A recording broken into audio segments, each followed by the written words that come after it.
Okay, I guess we're ready to go. We'll call the meeting to order. Welcome everybody this morning. I haven't quite got that up here yet. There, thank you. If we could, let's please rise and take a moment of reflection before we start.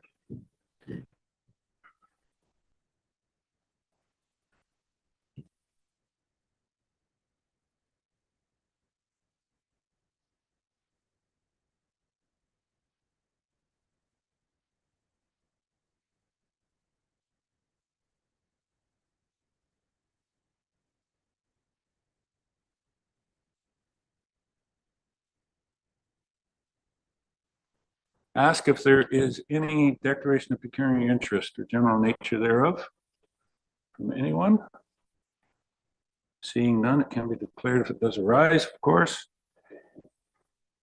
And presentations. We only really have one thing on the agenda this morning. And I have a presentation on our CEO recruitment. This is the kickoff meeting, and welcome, John. And I think I'm going to turn it over to John right now to lead us through on how we're going to find a new CEO by next week. Oh, right. Sorry. Yes, I got a little ahead of myself there. One technical piece before we get started. Ashley, Ms. Noble, please, for anybody that's joining online. Thank you, and through you, Mayor Eccles. Before I begin, at any point, if you get disconnected, you can dial 1-647-558-0588 and enter the ID for this meeting, which is 891-5626-2480. Both members of council and staff have been briefed on the various features of the Zoom meeting software. Will be raising their hands physically to speak. For members of the public, if you require any technical assistance, please send a chat message to myself, Ashley Noble, Communications Coordinator, and I will attempt to assist you. It should be noted for members of the public that this meeting is taking place across two meeting platforms, both on Zoom and as well as being live streamed on YouTube. Public participation, if any, must be done through Zoom and cannot be done through YouTube at this time. Thank you, Ms. Noble. And with that, I'll turn it over to John. Thank you for being able to join us this morning, John. Thank you. So first off, I just want to say thank you for selecting our firm. I'm really looking forward to working with Mayor and Council on this important search. I did have an opportunity to drive around your community because I got here a few minutes early. So I do want to say that I also read your strategic plan. So everything in your strategic plan is actually reflected, I guess, in person when I drive around the community, because it's, I'm going to say it's my first time here. I've visited many communities around Ontario. You have a beautiful community. You have a great strategic plan. And I found the most important thing this morning, which is my Tim Hortons beforehand. So I always judge a community on whether I can find a good coffee shop. So, and Tim Hortons, I'm going to say, is a complete hub of activity. So I know it's a popular spot. So with that, I'm gathering everyone's read our proposal, so I don't need to speak too much about Waterhouse, but I'll just tell you a little bit about myself before we start. My name is John Stangavichus. If you read the proposal, you see I've had a fair amount of experience in the municipal sector. I didn't have it 20 years ago, but I'm saying I do now. This is probably about my 30th CAO search within about the last 3 years. So I do have a fair amount of experience in terms of working with councils and also identifying people that are appropriate for the group. So with that, maybe we could just go to our next slide. I'll just cover off our agenda for today. So I do tend to talk a lot. I will contain myself. And what I'm going to do, I'm going to have a pause after each slide. So it shouldn't be just a one-way exchange of John talking for the next 30 minutes or hour. If you have questions as a group, I encourage you just to ask the question sooner than later. And I think, but I will pause after each slide. So our agenda for this morning. So one, I want to cover off the executive search process overview. It's a really busy slide. You may have seen it already. I'll simplify it. I'll probably done that in about 2 minutes. I call that our 22-page proposal on one slide. It just meant to give you an idea of the flow. And then I do spend a bit more time on the different phases of the project that I think are key and important phases after we do that sort of overview slide. So you will have an opportunity as you go through those different things, phase 1 through 4, to ask more questions. And then secondly, my last slide, I think I put some dates in. I only put dates in just because I find good projects, generally speaking, you have dates and timelines. Much as when I was looking at your strategic plan this morning, I also noticed you have dates, you have specific tasks and things that you want to get done. So I'm going to say also to whoever wrote the strategic plan, and it's a good plan, very informative, and I think it's a great document for me to share with candidates. So if we go on to the next slide, which is executive search process overview. It's a busy slide, kind of hard to see in the distance there. Good thing I have my paper, but anyway, so the way I kind of explain this one, the boxes at the top represent phases of the project. The line at the bottom represents, call it our timeline, a general timeline for doing the search. And then beneath each box up top, I would call those activities. So it would be activities that get us to the deliverables, and deliverables are basically outcomes at various stages of the project. So I'll just speak a little bit about each phase. So when I start a search, what's most important to me is understanding criteria. I've seen enough job descriptions for CAO. And even when I recruit, if a candidate calls me up and says, well, I'd like to see the job description for CAO, tells me right away they're not a candidate for the role because they're asking me the wrong questions. The questions they should be asking is really tell me about the priorities of council, what are my initial challenges when I get there, what are some of the, call it, outcomes that council expects the next 1 to 3 years, and they should be asked, you know, what's kind of the emphasis on the experience profile. So those are the questions that I ask when I start a search in the stakeholder survey, and I'll speak about that a bit later. But that's, in my mind, confirming what you're really looking for the role. We're not hiring for job description, you're hiring for a person who can actually fulfill unique needs. And I kind of tie it back down to your strategic plan. Obviously, you want to get these things done. So that's kind of what I'm looking for, really, is to hear about some of those priorities of council, which obviously are priorities for your community. So that first week we spend, we do a survey, and we're really spending time just confirming. When we're done that, we do come back and we share the survey results with you. Those comments are confidential, basically, to the selection committee, which I think in this case is mayor and all of council. But I am looking for candidate comments. So that's really phase 1. At the end of phase 1, what you're really going to have, you're going to have the stakeholder survey summary. You'll have a career ad that we can review before we launch. Then any other kind of materials that we need in terms of going forth in the search. If you need a compensation survey, I can give you a comp survey from Salary Disclosure just to make sure that we're well aligned on that part. And then we use that as basically, call it our toolkit for proceeding. Next stage is candidate identification. That's phase 2. Typical searches are 2 components. One is advertising. I never rely on advertising to get candidates, but it's a public sector process, so we need transparency. So we do advertise. We get most of our candidates through direct contact. That's research. Typical search, we may contact, we'll put it this way, we start by sending emails, but a normal search, there's at least 300 to 400 people contacted as part of a search. So we like to be fairly thorough. We're also going to use our criteria to kind of guide where we're going to head. Most clients that are hiring municipal leaders would like someone who has an appreciation of municipalities and also how councils operate. I do have some clients tell me, say, don't give me the same old traditional municipal person, give me a private sector person. So that'll come out in the stakeholder survey. But advice to council, I've rarely seen a private sector person who has no municipal experience succeed. So this recruiter's opinion. And I will have lots of opinions as we go along, so probably too many sometime. But once again, I just want to make one point. While opinionated, I do respect wishes of council. My job is no different than the CAO. I offer advice and then I follow direction of council. So anyway, we'll go on to the next stage, phase 3. Phase 3 is what I call the evaluation point. So as we're doing our advertising and research, we receive candidate applications. I have a research team that helps me. They do the first review of candidates, post first review. I have my own prioritized list of people that I should talk to. I generally start with a phone interview. I follow by an in-person. In-person nowadays tends to be a video interview. And then I get to what I call preparing a list for the mayor and council. I call that my long list.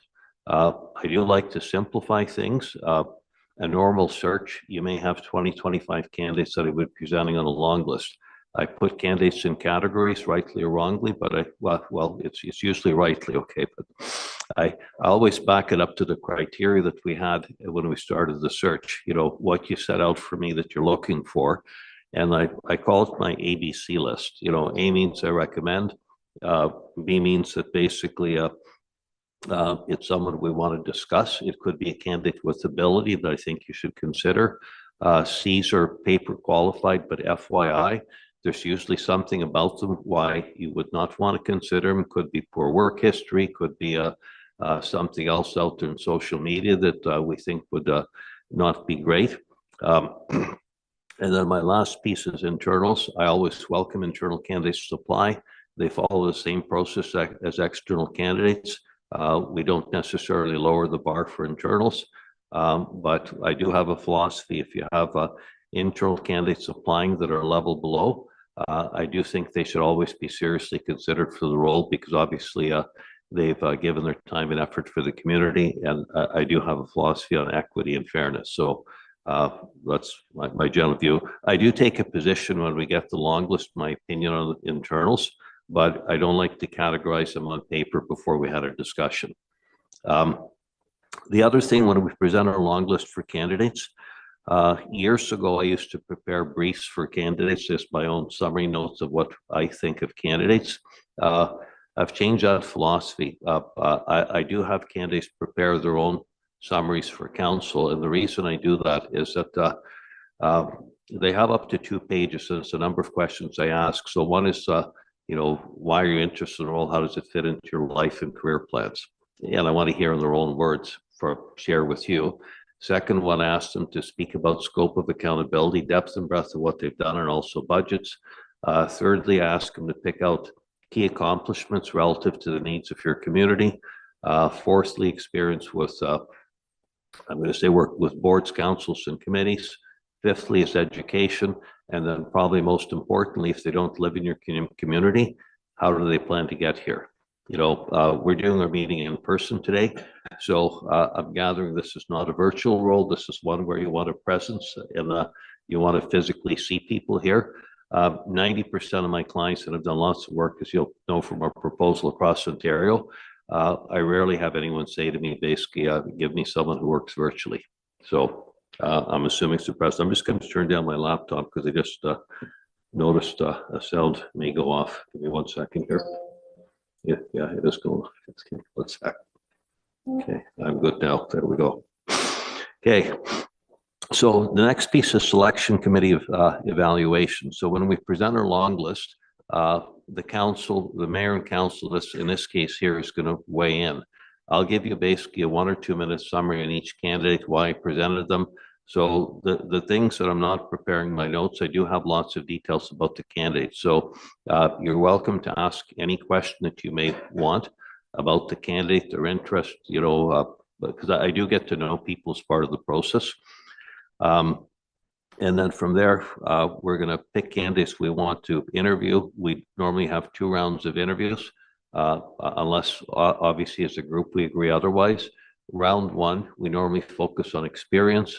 Round 2, we focus on fit. And these would be more like, what are you going to do for my community? And then I guess to back it up, I did miss one piece.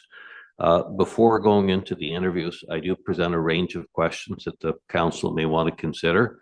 I use the term range. I'll offer recommendations, but you'll have choices of questions.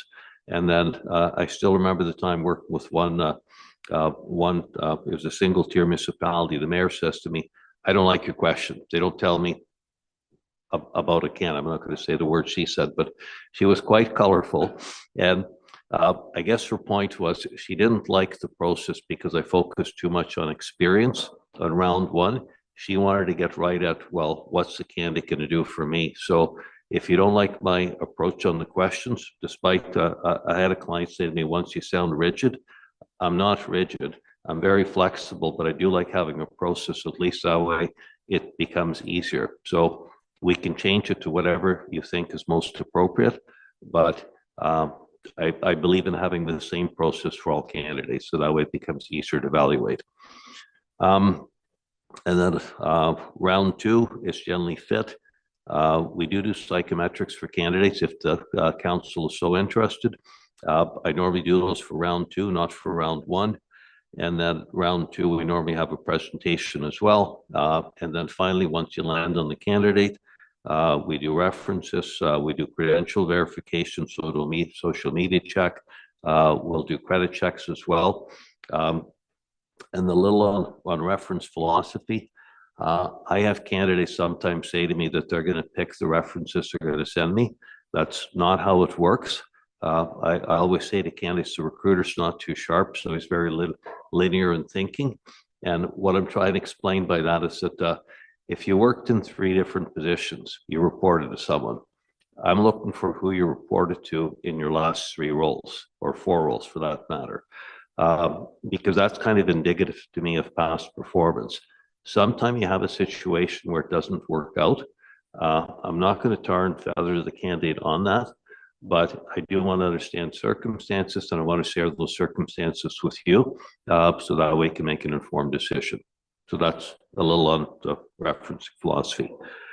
So if things go well, we should get them down to a finalist candidate. Generally speaking, when it comes to extending the offer, I'm flexible in how we do that.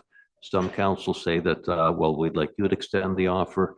Other ones basically say that, no, we want to do it directly. So if anything, I'll just help facilitate. I normally take it to point. And I'm of the believer, I say to candidates and also councils, the sooner you get rid of the recruiter, the better. And the reason for that is you're not going to have the relationship with the recruiter. You're going to have it with the candidate that you hire. So that's my monologue complete on slide 1. And are there questions? Knowing that we're also going to talk a bit more about phases 1 through 5, but just open for questions. And Mayor, you're going to chair the question part, right? I hope. I'm just going to direct them right to you. Okay. Any questions on that portion?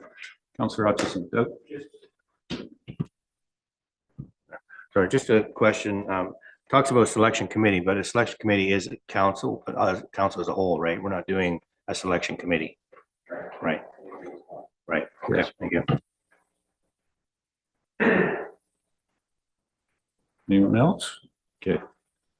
No, that was pretty thorough. Okay. I will carry on to my next slide then.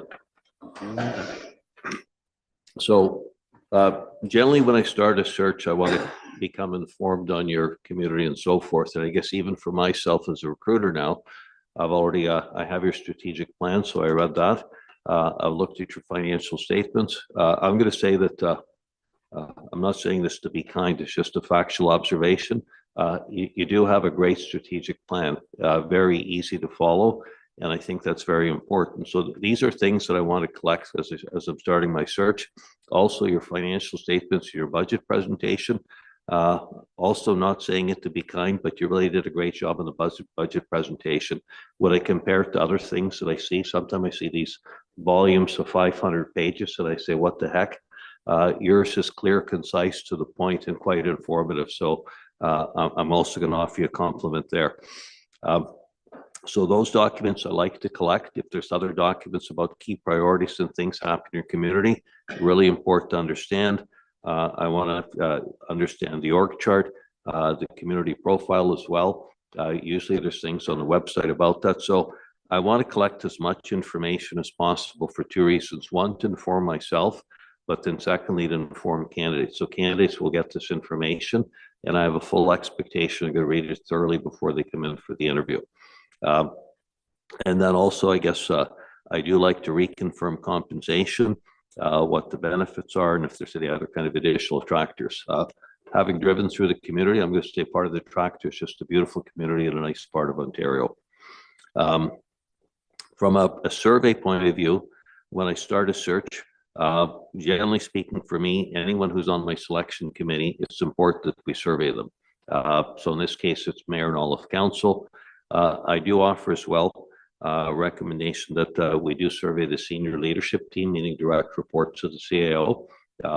That's quite helpful because you're hiring a leader to fulfill wishes of council.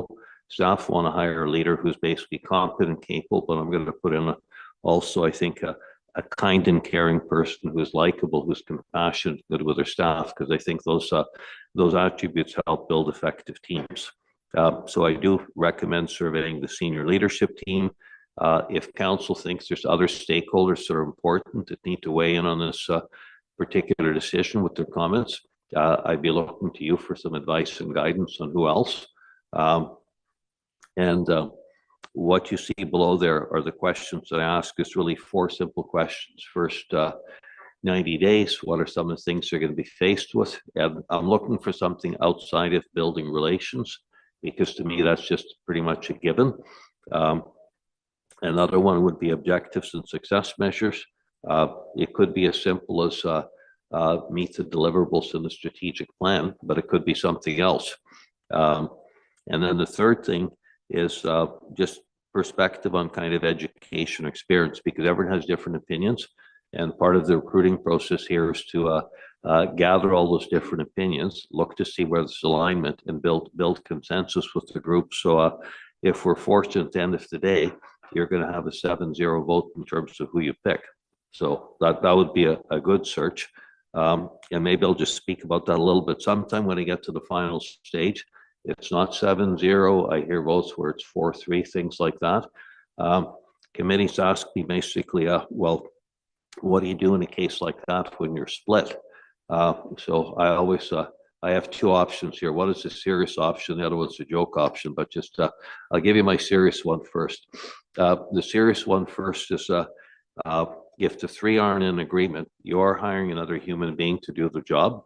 That human being would want to know that you're being supported, or they're being supported. So I really think it's important for the 3 that may have voted no to decide, really, can I give that person support for term of council? And then my joke option is if the mayor doesn't have strong mayor powers, give the mayor strong powers for an hour and let them decide. So. Okay.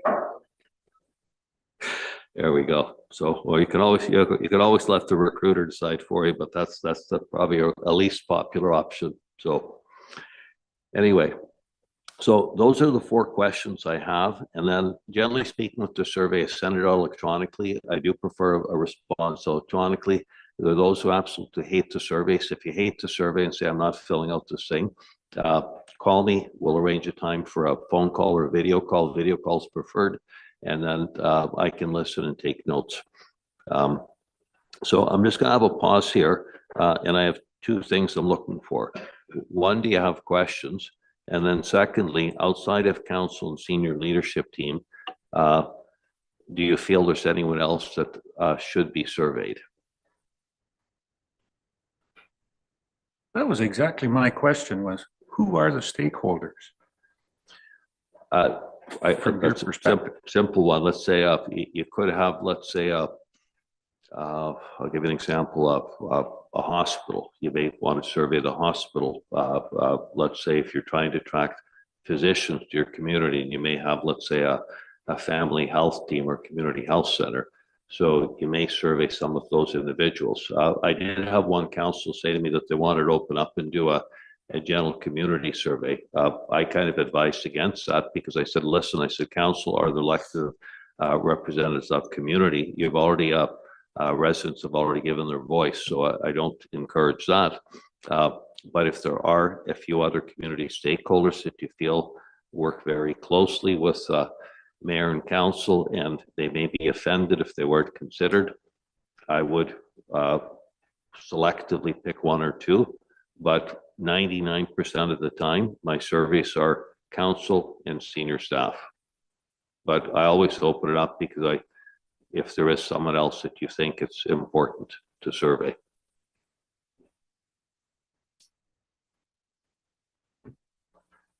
Give me a few minutes to think about that one. We can come to that back later, or I saw another councillor with their. Good. Just wondering, when you say senior staff, would that include like the police chief and the fire chief and? Yeah, So I would include the police chief, close partner, and obviously you're paying for their budget, and same thing with fire. I would include the fire chief. Is the fire chief a direct report to the CAO? I'm going to look to the acting CEO. We're not sure who he reports to. Yes. Yeah. Yeah. I would survey all of the direct reports to the CAO, including the acting CAO. That would be my recommendation, unless council thinks otherwise. And that would be I guess the police chief technically does not report to the CAO, but I would include the police chief as well. That's a pretty key community stakeholder. And I think the other one who doesn't report directly to the CEO is the chief librarian, CAO of the library. I'm not sure what the title is, but the Okay. chief librarian as well. Also another good one.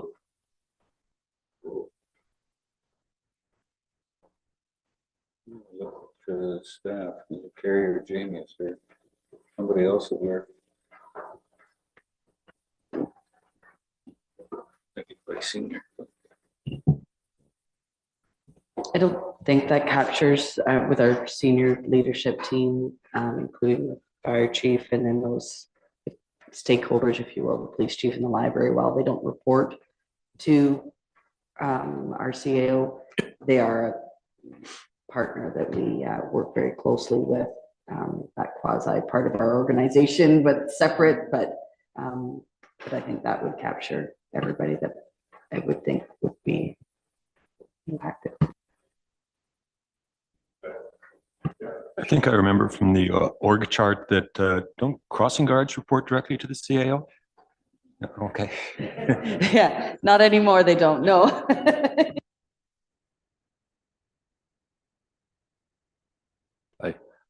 I don't like opening up too much as to who we survey, because I remember doing a search for Conservation Authority once, and I think they had me surveying 43 stakeholders. It is a lot of work, because generally speaking, when I get the comments back, they come back in narrative format. I read them, and I'm looking for themes across the board. And even if it's not a theme, I still will share what individual comments you heard. I never attribute individual comments back to any one person, because they are meant to be confidential. It's not a public document. It's confidential, but because I'm looking for candid comments. So sometimes people tell me things, and I think it's important to share. So, Joyce. Thank you. In previous, I think in collaboration, we worked too with the County of Grey because of how we all network together. I don't know if that would be kind of a stakeholder as well to have incorporated into it.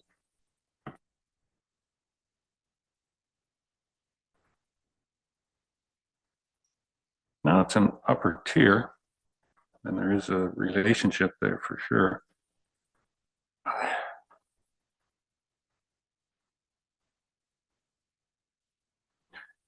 I guess when you get to that point, is it the upper tier, or is it senior management, or CEO of if you pick other municipalities? if you pick someone from the upper tier, I'd recommend the CAO. I don't know if I'd necessarily be picking neighboring municipalities, but I think the upper tier CAO would be a useful person to survey as well. Yeah, Kim is there. Probably would be a Okay. So just to Because recap, of where we're situated, because of the size of West Gray, I think I would certainly agree with you, not going to the lower tiers, because that would be Chatsworth, Erin, Elderslie, Brockton, South Bruce, Howick, it would, Minto, Wellington North, Southgate, Grey Highlands. Have I got them all yet? Or do I need a few more? So, yeah, it would get okay. too convoluted, I think, going that far, but the county one, consensus on that one, I think. Okay, so just to recap then who I'm surveying, I'll be surveying mayor and all of council, direct reports to the CAO, which includes the fire chief, and then I'd also be surveying the police chief, the chief librarian, and the CAO for the upper tier. Okay. Okay, and then Yeah, see consensus. other question then, I would like to get the survey out sooner than later because I do have a timeline. So I would like to have the survey sent tomorrow. Generally speaking, what I do with the survey, I normally send it to a staff member who will send it on my behalf to all these different stakeholders. I have a little introductory paragraph as to the purpose of survey and so forth. I do have the links. So if I could send that directly, would be, I guess, to you, Carrie. And then if you send out the survey and with the copy to me, that way I've known it's gone out.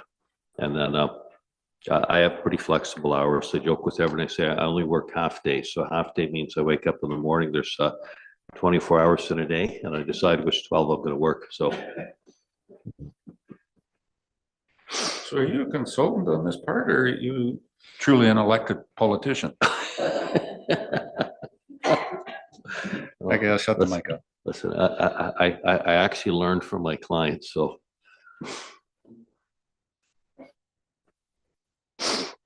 See, I found the one simplest thing that I've actually learned, though, in terms of my experience dealing with councils, it's short story. My wife says I'm too blunt. She says you shouldn't talk that way. And I find when I work with a councils actually, and boards for that matter too, they appreciate blunt and factual. Give me the information, let them decide. So that's in general my approach. So, okay, so I think we're good with this page. I'll move on to the next slide now.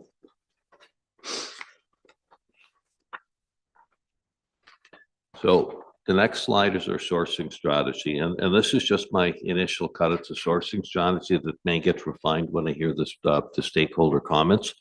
But I'll start with advertising. So I do believe in being inclusive. I've picked all of the, we posted on our site. You should post it on your site. I put it on LinkedIn. LinkedIn, basically, if there's people from private sector interested in applying, they look on that.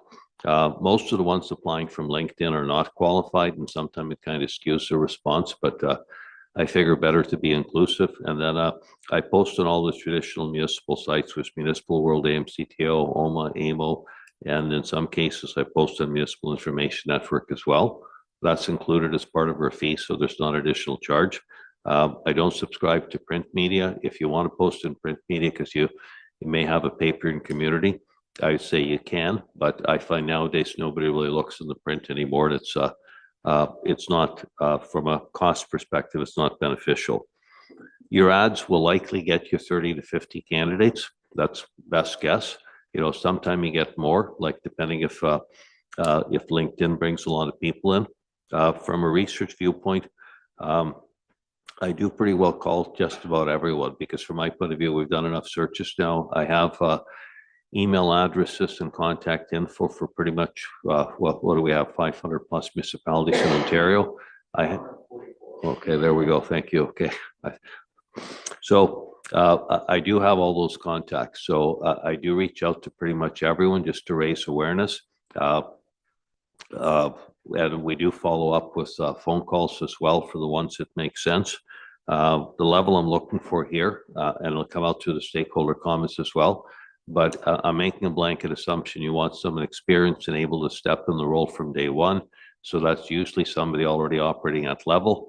I always suggest don't discount candidates with ability, which could be a direct report into a CAO.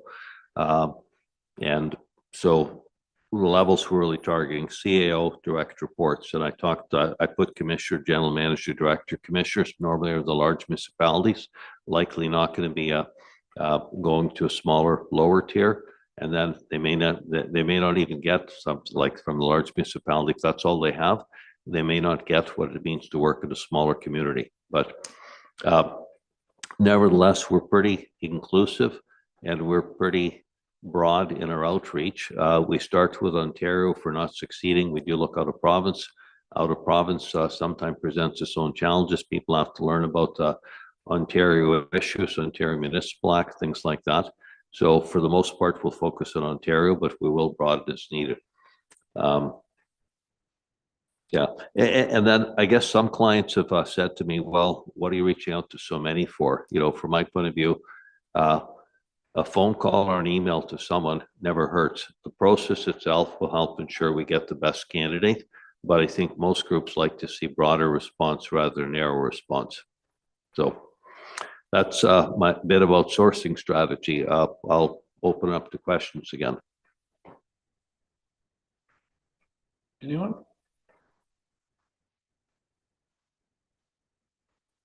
No, I think, yeah, that I certainly agree with you. Fishing in the whole lake, other than just one little spot, That's produces a better.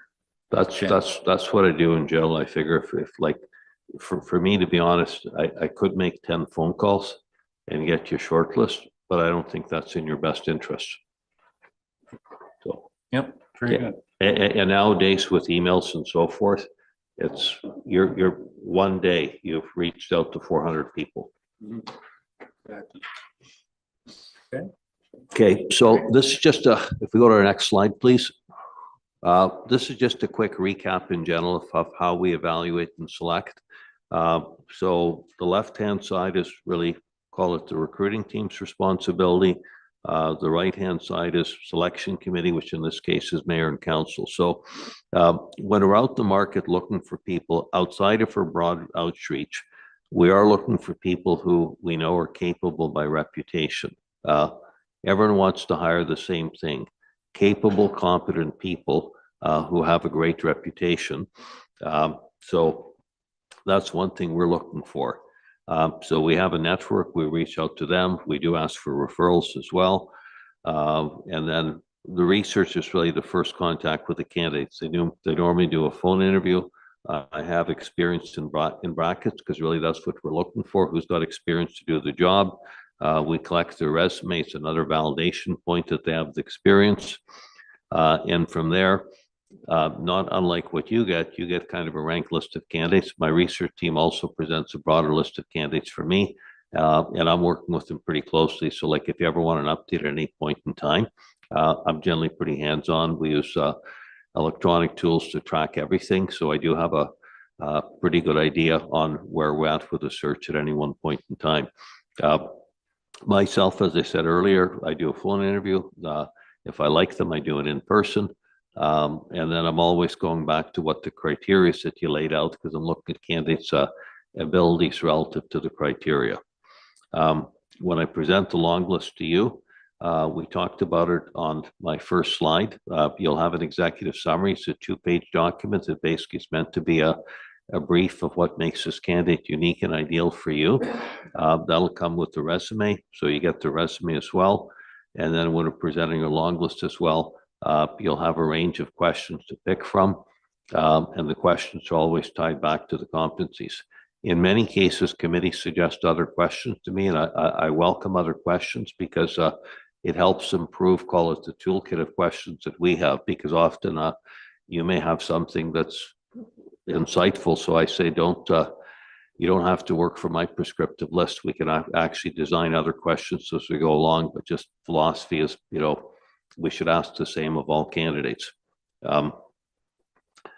with small exception, I'm going to say small exception, the interview process, also your opportunity to get to know candidates. So I'll speak more about it in the next slide, but I generally do have a free format portion as well of the interview. So where you can ask clarifications and really get to know candidates better. Because you're hiring someone to be here, obviously from this term of council and beyond, and you have to like the person you're going to work with.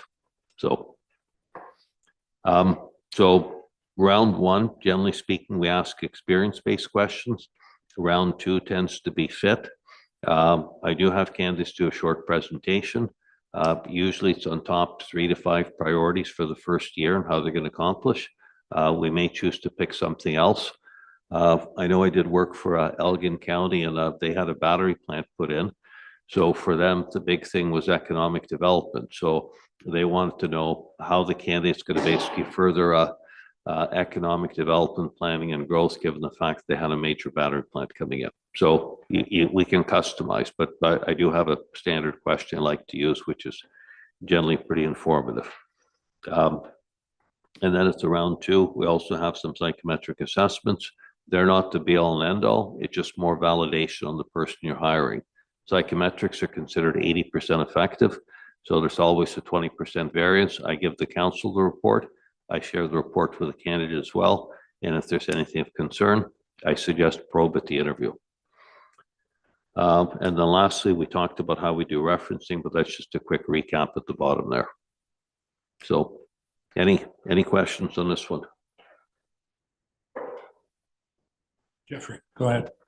I've never been involved in a process like this that used isometric measurements. What does that look like? Pardon me? What does that look like? Well, we have 2 different ones I like to use. One is what called HPTI. It's a high potential trait indicator. It sort of looks at candidates from 6 different, I guess, typical leadership dimensions, and it kind of scores them. So when you look at the scores, I always say the scores are basically relative to what's required for the job. And if anything, they just give you a little more information about the candidate. Like, so the HPTI is a 13-page report. There's 1 page which is a chart. Like, I don't like to read 13 pages, so I go to the chart. I use these a lot, and it just gives you some characteristics. I'll give you an example, okay? I did a search for one client. It was for a very senior IT position where they're implementing national IT systems, but they had 12 organizations across Canada. They had to get consensus with them common requirements. So one of the indicators is ambiguity acceptance. Candidate score is low. We still interviewed them, but we asked them, said, well, you're going to have to get consensus from these 12 different provinces or 12 provinces and territories where people are unclear. You're scoring low. How are you going to do this? The candidate says, well, I've identified that as a weakness and I'm working on it. So in my mind, that's not really a good answer. I want to hear a better coping strategy. So honestly, we took them off the list. So those psychometrics are just validation points. The other one's emotional IQ. And emotional IQ is being, in general, sensitive to basically needs of others and so forth, and how you work in a number of different areas. And once again, you kind of think about sort of needs of the job. And if someone scores low in a particular area and you say that's a job requirement, then really what you do is you just simply just probe and ask the candidate a question. Say you're low, but the job really requires this. Let's say there's something that you need to be able to understand and perceive the emotions of others. That's one of the things, emotional IQ. So if you're working in a political environment, if you can't get sort of how others are feeling, and that's a low score, well, that's kind of problematic, you know, because you don't want to bulldoze. You want someone who's going to understand needs of council. You know, I find it's interesting whenever I have engineers apply for CAO jobs. They're such factual people. And I had one fellow once where he applies for a job, but council wasn't sure if he wanted to hire him because they told him go out and find cost savings in the community. We want you to find cost savings. So he comes back with this, I'm going to say it was a great report, because he really talked about he was going to save the municipality from the public works budget, I think up to 20%. but involved in closing major arteries. So if you had some political acuity, because I said to him afterwards, I said, "Are you nuts?" I said, because he wanted to close a major bridge, which would have had savings, but it would have had the community up in arms and having placards up there. So I said, as part of your analysis, you need to analyze community impact, and he just wasn't getting it. I'm thinking, so that shows, so that's how you kind of use those tools to help you out. Like, it's a long report, but you just look at things, and if it's a low indicator, and we'll discuss those before the interview. So I just kind of believe in simplifying stuff. So it would be simple, but it's just another tool to make sure you're hiring the right person. And you contract that out to another company, or do you have those resources in-house? We use the tools. I guess I've been using Thomas International for quite a while. So I'm certified myself to administer and also interpret the results. So if you have questions, just ask me. They're pretty standard. Almost every searcher does them now. I don't love psychometrics as the be all and end all. I'm more traditional. I think past performance and great reference is really what I'm looking for. But this is just another tool and indicator. So, because I had a client ask me once, they said, "Well, listen, when you get to the end of the process, how do we know we're going to have the right candidate?" I got asked this 20 years ago, and I actually fumbled on the question. I have a good answer now. Every single thing we do is validation. It starts with the researcher. They talk to the candidate, first touch point, validation. They have a network. We've been referred, validation. I interview, validation.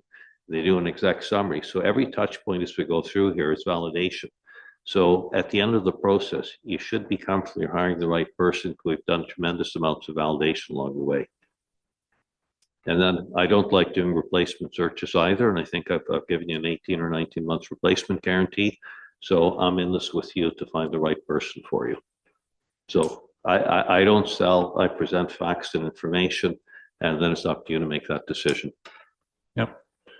And I'll say that in a couple of instances where I've been hiring, whether it's CEOs or have gone through that process, it still amazes me that the 20-minute, 10-minute interview and the questions you ask, and the individual over the phone comes back and they go, "Yep, this is this person." And you interview the person and you go, "Yep, those are the qualities." That it's very factual and scientific, I guess. It's for personality, that portion of it. I think very supportive of using those tools for sure. Okay, it's just another touch point for you. That's all. Yep. Councillor Hutchison. I have a question about where the applicant is in their career, and whether that is a factor, and whether you can even consider that if they're, say, approaching retirement and they're looking for 3 or 4 years job to finish off. Do you take that in consideration where they are in their career at all? I use a different term. My term is gas in the tank. So if they have gas in the tank, they're still a candidate. I always, this is what I say to committees as well. So you would probably consider me old. I'm 64.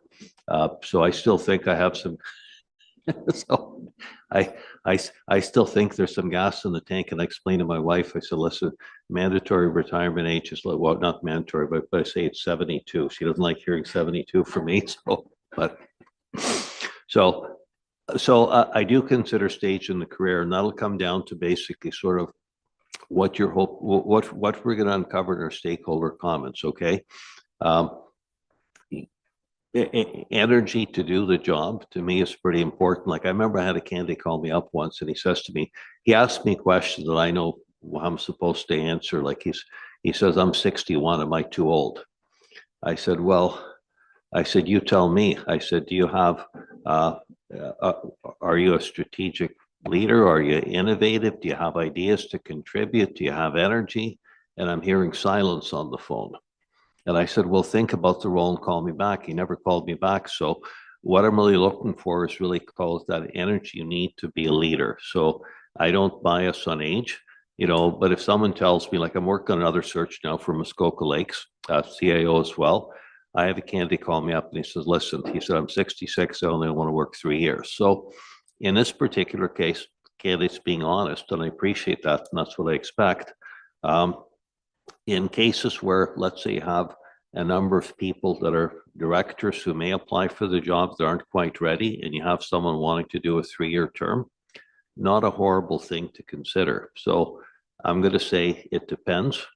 But one thing I'm really looking for, I do have a strong bias towards energy and ideas and capability. So if they have that, I'll present them, and then you decide as a group.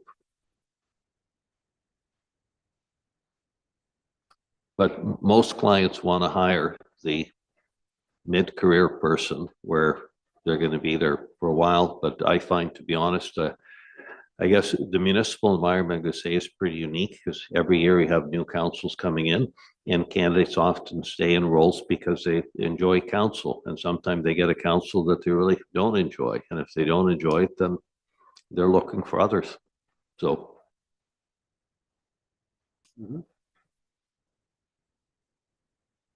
Yeah, it'll be somebody that makes the fit. Glad you explained that as, you know, a 3-year person from CEO that's retiring to maybe there is an internal, but they're not quite ready. So, you know, In that case, the 3 3 years year, is 3 years. it may make sense, but I'm saying most councils like longevity. My recommendation to candidates when you're considering a role, I say, and generally speaking, the expectations, you're going to be in the job for 3 to 5 years, 3 being low, 5 being kind of ideal, because I kind of look at, you start a job, the first year kind of learning about the role and the needs and things like that. Second year, you're getting some stuff accomplished, like significant things. Third year, you should be hitting your mark. Fourth year, you should be sort of hitting your mark as well. But you should be asking yourself, what's next? You know, what's next could be sometime, well, the community's changing, the dynamics, there's some major initiatives on the go. So the person's excited to stay. But good leaders, generally speaking, like projects. They like to do things. So, and that's the excitement. So as long as they're excited and like the community, so. and I think we've seen through the municipal world in the last number of years, certainly since amalgamation, you're exactly right. Somewhere, I've always heard 3 to 7. You know, you got a CEO that's 7 years. Yeah. Pretty good chance that, okay, they're going to be off to the next challenge. Yeah. It is, Yeah, and it's a fair question asked through the interview process too, because you're getting to know candidates. And I don't think you want someone here for a year and go elsewhere. You want them to be thrilled with the opportunity. exactly. Okay. Okay, so I have my last slide now. No, second to last, sorry. Okay. So this is just a little bit about in general with the evaluation approach.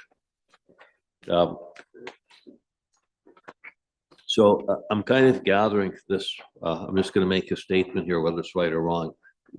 Everyone here prefers in-person rather than video, right? Is that a valid statement?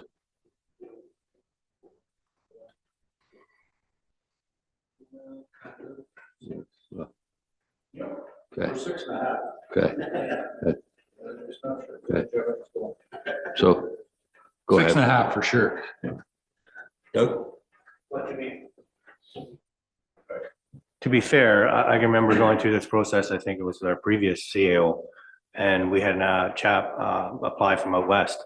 And so the initial interview was done through video so that we could, you know, get a feel for this person, even if he should be on the list. And then when you get down to the more serious, down to the selection, then you know, then they needed to come forward to come to the area and meet in person. So I think there's merit to doing both. Yeah. If that works for you, like in terms of where they're coming from. Listen, my preference is video, to be honest, because it just efficiencies, even like today, much as I like seeing different communities, and I think there's great benefit for me. Video is just more efficient. But to be honest, the reason I asked wishes of council, I did one for Town of Erin, pretty clear. They want in person, you know, and we even ran pretty short round 1 interviews. Because I've laid out 70 minutes, we did 60 minutes, so candidates drove in for an interview that actually lasted around 45 minutes, including meeting all of council, asking the questions and so forth. That was for round one. Council's position, if they're really keen on the role, they'll make the time, they'll drive out. So I would say on this one here, to your point, I would just see where the candidates are coming from. If we have candidates from all over Canada, which I don't think that'll be the case. I think you're going to have candidates from all over Ontario. And if they're a reasonable drive, then it's no harm asking them to drive in. It's just sometimes a little tougher to coordinate in person because it's time and effort. So, but I'm fine with either. Generally speaking, my advice there would be when we get to the long list, let's see where all the candidates are coming from. Because usually if someone, if someone's in the north, or let's say in the eastern Ontario, it's a pretty long drive to get here. So, and if I had 60% of my list that are a long trip away, we may want to consider virtual for round one, but round two, to me, it has to be in person. Yep. But I'll just talk quickly about format so we know where we're heading. So when we get to the evaluation, generally speaking, I like to be on time. So I always give candidates kind of I let them know what their framework is for the interview. A normal interview will be like around 60 minutes. We have our introductions. I go over the format before we do the introductions, but candidates will get that in advance. We generally have 8 questions tied back to the competencies of the role. I like to have the committee, or in this case, mayor and council, ask the questions rather than me, because it's your opportunity to engage with the candidates. And then the other thing, I do believe in every municipal environment, I guess, any place, you should have an opportunity to ask what's on your mind. You know, pretty important, because you are getting to know the candidates. And I think we all know guidelines on what we can and can't ask, you know, so asking about circumstances of prior employment, things in social media that you need clarification on, that's fair game. And then we know what's off limits, right? Or do I need to recap? Probably a recap wouldn't hurt. Pardon me? Probably a recap wouldn't hurt. Well, you shouldn't be asking, are you married? How many kids you have? What religion are you? What's your ethnic origin? So, but usually candidates share with me in advance anyway. So if candidates share with me when we're at the long list presentation stage, I will share with the group, you know, but those shouldn't be really evaluation criteria. But like, I'm a pretty open book with people. So I find if I share about my personal life, then candidates share their own things. So I have 3 dogs that I take for a walk every morning before I come to work. So and if I tell people that, then they share about their life. But if someone's relocating as well, to be quite honest, it's important I get to know candidates, because a relocation, there's a number of factors involved, because normally they have spouses at work, they may have kids in school, they may have elderly parents, there's a whole bunch of factors. So these are all things that are important to get to know people, which become factors when someone's relocating. So, yeah. But so you'll have that information, but really, so it's 8 questions. We have a free format portion. Candidates will have time to have some questions as well. Generally speaking, it's only 5 minutes for round 1. And then post-interview, what I like to do is get everyone's opinion on the candidate. I'm not looking for debate at that point, because if we have a debate, we'll never get done. But just post-interview, we go around the table, and each person basically quickly shares comments. My usual process there is that I say that the deputy mayor and the mayor get to share comments last. We look for the other council members first, and then we kind of know where we stand. So we're almost keeping a score and tally as we're going through the process. So when you get to the end, it's usually obvious that if I've heard bad remarks about, I don't know, the first 3 candidates, we just take them off the table and we don't have to spend a lot of time discussing. So it becomes easier. And then you get to the final selection piece, you know, so generally speaking, we move forward to round 2. I say just only move forward the candidates that you're really serious about. Usually it's 2 to 3. In some cases, been as many as 4. And I've had things where councils and committees get in big debates and they say, well, they're trying to debate the third or fourth. I say, don't debate. Just take them to the second round and then get more information, then make a decision. Because you could spend an hour and a half debating, which is the same amount of time you'd spend just interviewing the candidate second time. So, and then the other thing, kind of a philosophy thing, if you pick your next CAO and if you want to vote, I think to be fair, you need to hear all the candidates. So if you can only attend part of the interviews, not exactly an equitable process, just my philosophy here. So I think it's pretty important. If you can only make part of the interviews, I think you can then sit in on the other part, but technically speaking, you shouldn't be weighing in and voting. That's philosophy, So it's important to pick dates where we think we can all attend. So that's a bit about the round one evaluation. Any questions before we head to our last slide? Anything? I think that is exactly, this is our number one priority. It's number one of council, of a elected council, is to hire the CEO. So it becomes, it's the priority, and we'll have to juggle our schedule wherever it is to make it sure that you are here. Okay. It's a bit like what's that other one we sit on? The Conservation Authority. We've run into that. Okay. Doing their judicial or board hearings.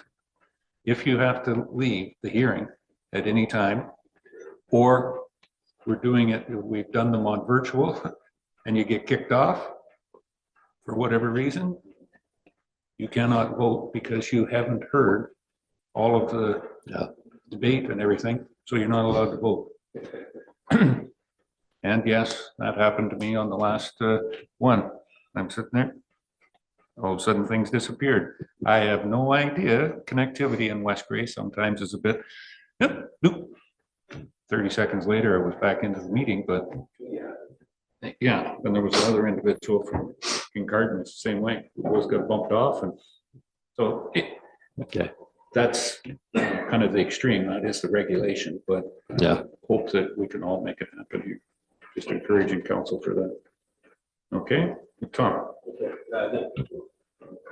Thank you, Mayor Eccles, and I think based on that, yesterday I did share with the clerk the schedule that I had available for April, May, and I think, probably sending the clerk with open dates that everybody has is probably a good way to achieve this. Because, we all got busy schedules, so that's just what I would recommend anyway, and then at least we're all on the same page for that. If we're looking to do interviews in April, we're putting a lot of pressure on John here. Yeah, but it's sometime in May, when we get down to that point, certainly by the end of May, 1st of June, into that May, June area. I've picked dates, so if we go to our next slide, I already have some suggested dates here. So could we go to the next slide? There we are, okay. So today's our kickoff meeting. I'll send the survey to Carrie as soon as I'm back in my office. I'll get it out today. So ideally, we'd have the survey going out by April 5th. I do have a survey closing of the 12th. I'll touch base with Carrie and let you know what kind of response I'm getting or not. I find sometimes people need a second reminder because they say it's a survey. I don't want to do this. And then what I generally, when I'm wrapping up the survey, I would have basically career ad. If there's any adjustments to make to the job description, we would discuss them. Usually there's not, and I haven't seen the job description yet, or I don't think I have. But if it's as well written as your strategic plan and your budget documents, I don't think we're gonna have too much worry. But most job descriptions are pretty standard anyway. I always say the most important thing, call it criteria, is to, for your duties, is perform duties as directed by council. That's the most important thing. The rest really shouldn't matter. So that's how I look at it. And then So I'd have material sent to you really, I guess we need it 2 days in advance, right? So if my survey is closing on the 12th, the stakeholder comments would actually, the 12th, I think, is a Friday, right? I have my calendar here. Yeah. And just a procedural question here. If I'm distributing materials to all of council, it needs to go 3 days in advance. Is that correct? Through your miracles, yes, it is. We have in our procedural bylaw, we have to have the agenda out 2 days in advance or 48 hours. So in order to ensure there's time to actually put that package together, we would need that 3 days in advance. Okay. So from my point of view, then I'm just kind of looking at my timeline. So the survey would close on the 12th. We couldn't do our stakeholder review on the 15th because by the time I get the survey, consolidate the comments and send everything out, I do need the weekend. So I could actually send that material out on the 15th. So then we'd have a short review.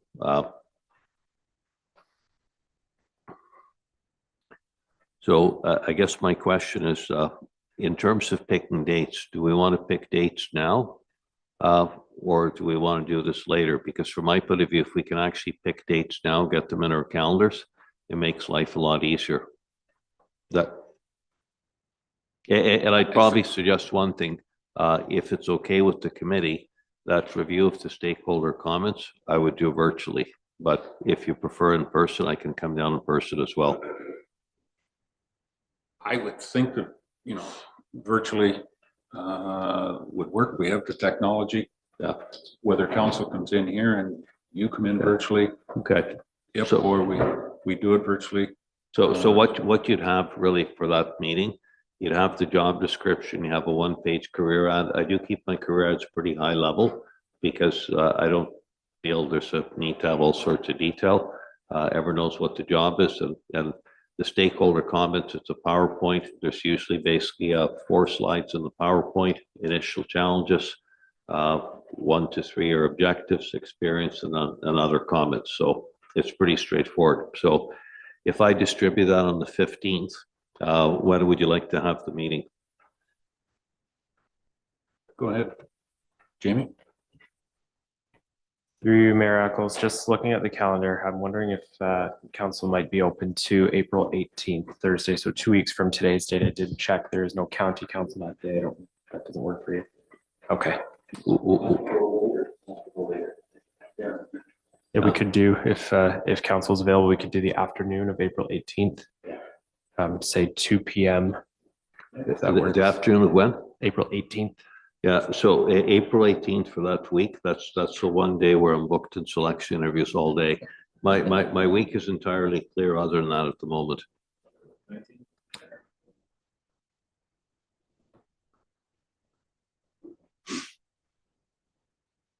So 9 a.m. on April 19th.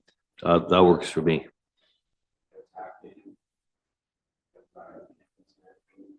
It's a 60-minute meeting max. Yeah, and I was going to ask one question, okay, because I kind of gathered you want to get started on the search. Is that correct? Is that a fair assumption to make? I'm thinking pretty much, yeah. I Okay. see the acting CEO said the Okay. sooner the better. Okay, so I'm just going to offer a suggestion here, okay? Because on a number of searches I've done, the career ad, to be honest, it's pretty generic. Like it talks about basically a paragraph on the community, a little bit about your, call it priorities for the role, and it's a general job description. So because honestly, when people are looking for jobs, they're going to see Wes Gray, CAO, and then call the recruiter if you want more info. I would almost suggest that we should aim to get the job ad out sooner than later. And rather than wait until the 19th to approve the job ad, because I figured if we could get this wrapped quickly, it'd be done. I could probably have a job ad for distribution on let's say Monday of next week. I'll send it out electronically, and I'll send it to Carrie and Jamie, and then they can distribute. And you can just weigh in on comments for the ad. You can either wordsmith the ad if you want, You can email comments back, but I would probably target, if I have the ad on Monday, I would probably target getting the ad out the door and posted by the 10th. If everyone's okay with that.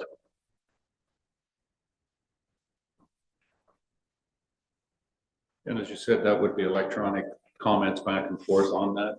Yeah, We really don't need a meeting. yes. Everybody good with that? Yeah. Yeah, Okay, so, and and then we still need the meeting on the 19th.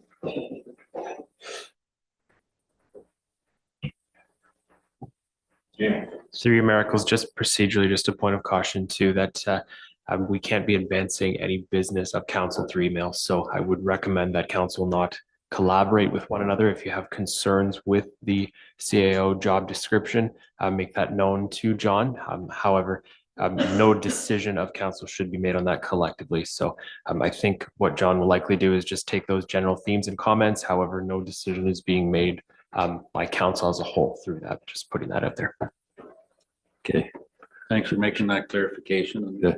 Yeah, so in that my then. mind, that's what I'm saying. Because we have a procedural expert here, I'm just gonna, yes, so Jamie, just a quick question then. So if I have the ad out by the 8th, okay? And then if council gives me comments by end of day on the 9th, is 2 days enough for everyone to basically comment on the ad? I would think it would be, yeah. Okay, We could answer those emails, but yeah, and if it's the, important to say it individually, not collaboratively. Yeah, Okay. we just yeah, individual. so individually, people will respond to me, and then I'd have a final version for the 10th. And then if I addressed everyone's individual comments, then Jamie, is it appropriate to post on the 10th? Through your miracles, what I might suggest is once that feedback has been received by council, if you were to connect with the interim CAO just for that final approval before it's posted, I think that's likely a good way to close that off.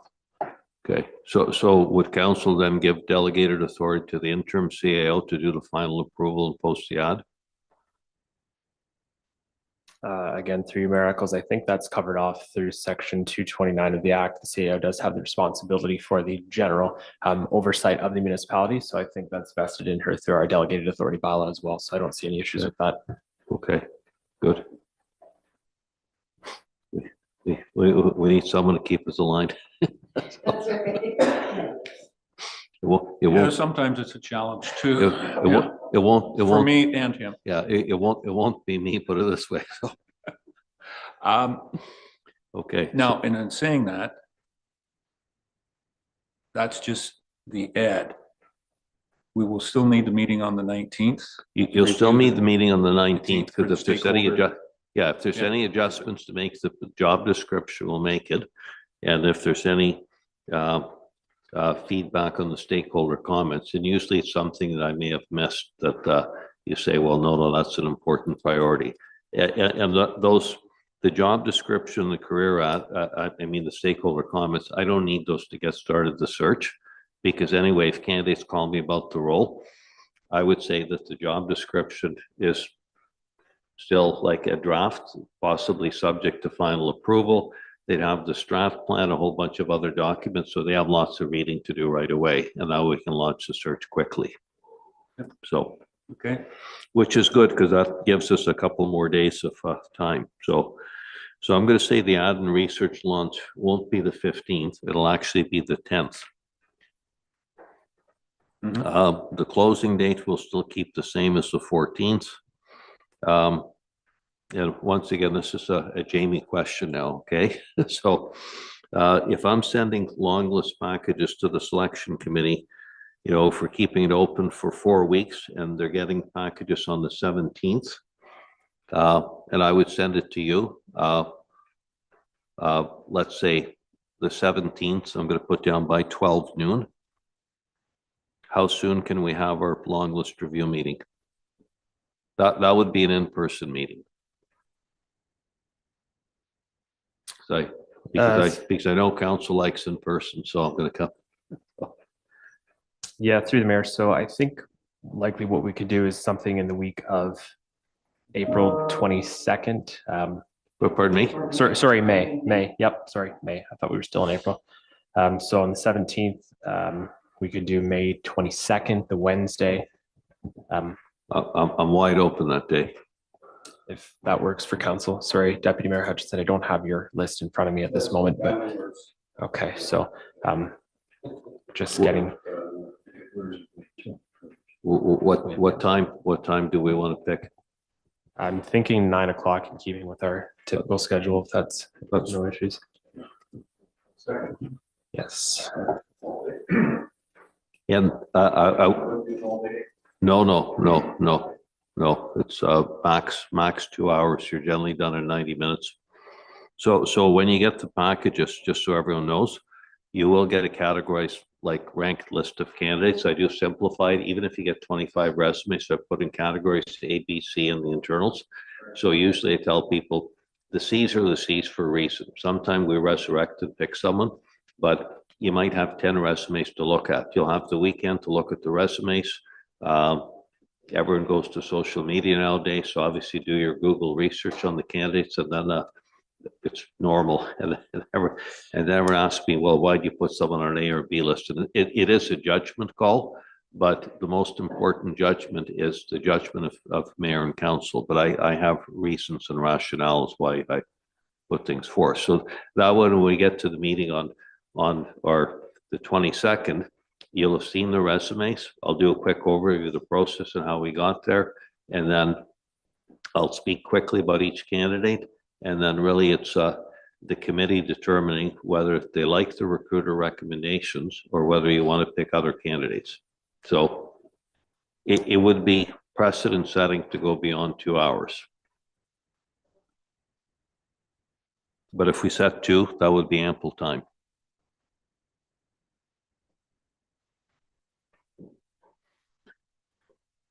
That'll be May 22nd. Yep. For that one, for a couple of hours to basically shortlist. Yeah. And then the other thing now, it's important to pick if we want to be efficient, because generally speaking, when I do my recruiting emails and candidates express interest, I lay out the whole schedule for them as to when the interviews are going to be. So if candidates know, they'll have a month and a half to block time if they get selected. So if we kind of block time for interviews now, it would be good. So just a general question for the committee. How many candidates do you think you'd like to see? Like most committees I work with, it's an important role. They usually like to see at least 5 or 6.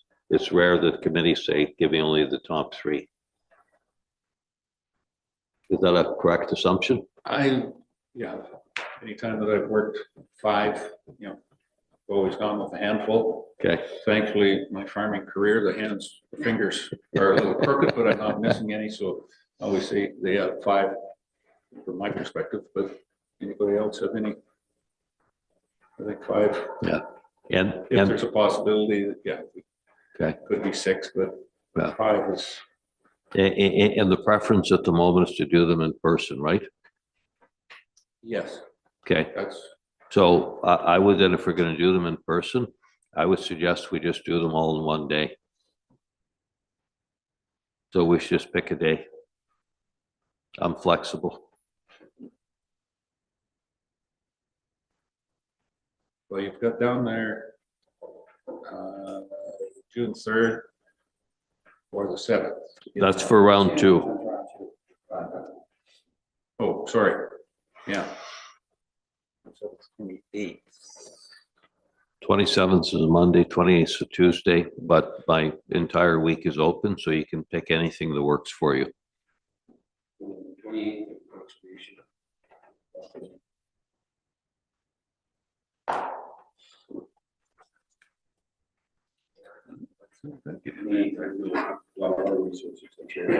Oh, right.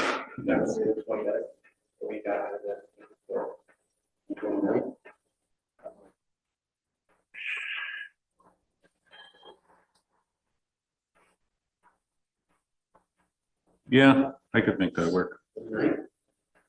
Yeah. And the Maze wants me to be with the seniors in the Eaton Centennial Hall. I could rush down and do lunch with them and be back.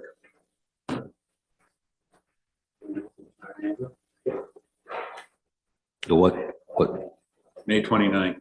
May 29th? Yep, and what time are we starting that day? And what time are we wrapping up? Clock doesn't run out until 12. I'm talking to you. No, if you used to work in farming, you used to long day. Few times. Well, we could run to 4:30, I guess. Yeah. Yeah, we'll book it as Okay, all day. okay. Yeah, so I'm just thinking quickly, so 9, so if we're starting at 9, 10, 11, 20. So we'll be wrapped up the first candidates at 12:30. You take a break for lunch, probably, right? 30 minutes? Well, council doesn't, but apparently staff says there's something in their working conditions that say that we have to. Yeah. We'll have to take some time there. I generally work through lunch. I'll say if you need lunch, I'll bring protein bars from Costco.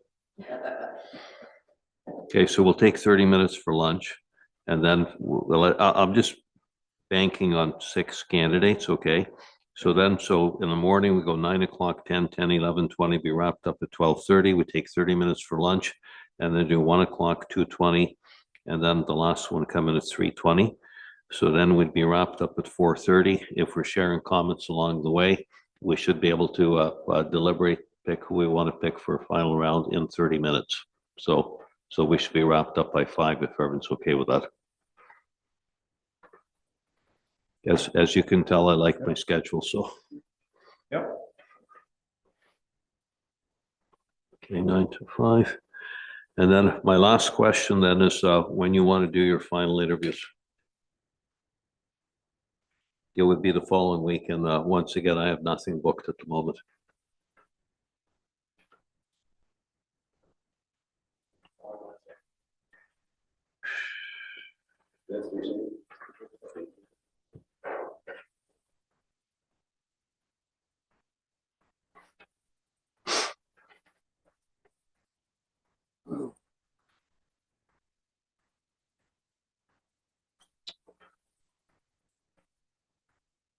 PSB's conferences on. I'll skip it. 6th is booked to the 7th. I've got stuff on as well too. So it doesn't matter which. Does the 5th work for everybody? We'll have council on Tuesday. The 5th on Wednesday. I was the one that opened my mouth and said that this will be a priority, so work everything else around it. I believe I said that. Yes. I didn't say it really out loud. I don't think Ashley picked up on it back there, but yeah. Okay, we'll book the 5th to do the round 2, June 5th. And then what time are we doing the round 2? Same thing, starting at 9?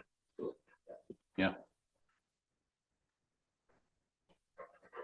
And is that an all day or a part day thing? I guess we should probably schedule all day, and if we finish earlier, we'll know, because. Yeah, if we end up with 2 candidates, obviously it probably won't be, but Yeah. it'll be still 4 or 5 hours. 3 candidates would be 5 or 6 hours. Okay. So we'll go all day. Book it for all day. Okay, David? Okay. Did you realize our clerk is very regimented too? 9 o'clock is when you start. 9.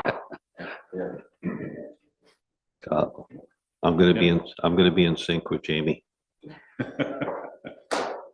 Excellent. So I just have one final question, I guess, basically I guess I will get the compensation range for the role from Carrie, if that's correct. Yes. And then I'm gonna suggest one thing for you to consider here, okay? Generally speaking, when I do CAO searches, I have ranges. I always respect ranges. But sometimes there's candidates that are slightly outside the range, but it's a reasonable amount. I'm going to say it's reasonable. So in cases like that, do you want me to be hard line with candidates and say you're not going to get a penny more? Or do you want me to say that mayor and council is open to consider candidates that have appropriate skills with the business case? So I'm going to state it this way. The acting CEO at the present time is the director of finance. She's very strong on maintaining lines and budget lines. But in this case, is there a 20% contingency as with anything? That got her attention, didn't it? Thoughts, Gary? We have done different things over the years. We've had CAOs on grid. We've had CAOs included in the grid. Currently, they are included as a step on the grid.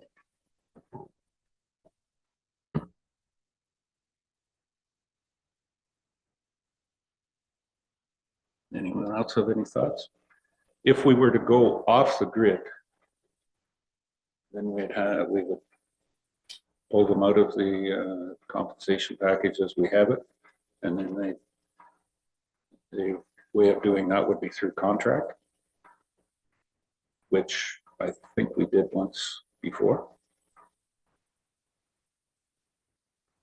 So they're made, looking at council, I guess, to lose a candidate that, was the absolute best candidate. I suggest it would be something to be determined, but Okay. I'm always clear communicating grids and compensation to candidates, but sometimes there's someone comes up who's good that basically for whatever personal circumstances is earning a bit more and they're struggling with the decision. So I generally recommend clear communication of what the grid is to candidates. If someone's looking for something different, let us know, and then we'll give that information to mayor and all of council. And then you can yourself decide, do you want to pursue them or not? And then my other question is, when is the last time municipality had a compensation review done? How long ago? Gary? It's probably been 4 years, I think. 2020. This will be the 4th year. See, if it's 2020, what you will find is that some of the CAO salaries have gone up. And I'm going to offer another suggestion for you. The new salary disclosure just came out. So obviously it's not going to be the 2024 salaries, but what I can do is pull from salary disclosure, let's say a list of 30, 40 CAOs in your area.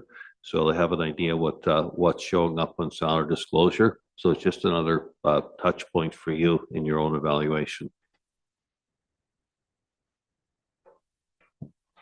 I think we'll take you up on that offer. Okay. Yeah. It's in my proposal anyway, so I think Yeah. it's useful. It Okay. would be very useful. Yeah. I don't want to be the recruiter persuading. I'd rather give you information and you decide. Right. So, Okay. okay, so I guess that is it for my presentation and so forth. I have all of my dates. We're 2 minutes ahead of schedule, which is good. Any other questions from anyone? Well, you said you were 2 minutes ahead of schedule, and now you've just blown your schedule. Questions? Joyce? I don't know if this is the appropriate time to ask the question or if I'm going to say it right. But under human rights regulations, do we have to consider ethnic origin, place of origin, or race or disability into the equation when you're selecting candidates for interviews? Even though as long as they meet all the criteria of what we're looking for, but would that take priority when we're making decisions? In my mind, it would not take priority when making a decision because then that would not be an equitable process. But in terms of our process itself, we're always make it very clear that we accommodate candidates during the interview process if there's a disability. We do make it like every shortlist nowadays, I guess, we do make a conscious effort to make sure we reached out to what I would describe as underrepresented groups to make sure you have good diversity on that list, and then everyone's had equal opportunity to be considered for the role. But ultimately, you are hiring on a competency basis. You're not hiring on the basis of a disability or an ethnic origin, but everyone will be accommodated. It's a broad process open to everyone, and we encourage everyone to apply. So in other words, everyone's scored the same, no matter, race or whatever. Like we're That is all correct. scored the Yes, same. Thank you. 100%. I think with the equity, diversity, and inclusivity, we've got to take that into account. We can't, what's the right word? Discount, discourage somebody. But, on that, take that into account. But we're looking for the best candidate. So, we can't give them more points because they're there, but we certainly can't discriminate against them in those cases. But yeah, we are there. Mike? Correct. Good point. Okay, anything else? Any other questions for John?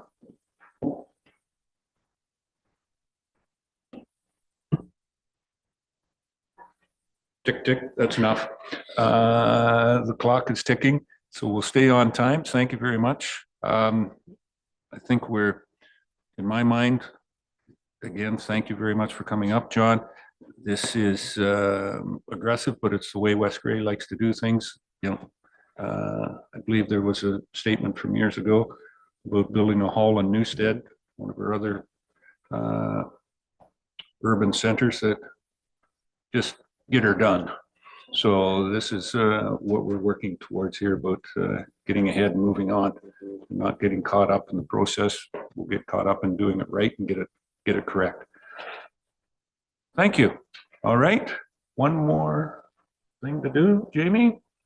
We need a confirming bylaw of the actions of today's meeting. Do I have a mover? Councillor Hutchison and Councillor Townsend. Thank you. Any questions on the bylaw confirming the actions taken today? Seeing no questions, call the question. All those in favor? Any opposed? That is carried. Thank you very much. That's all that we have on the agenda.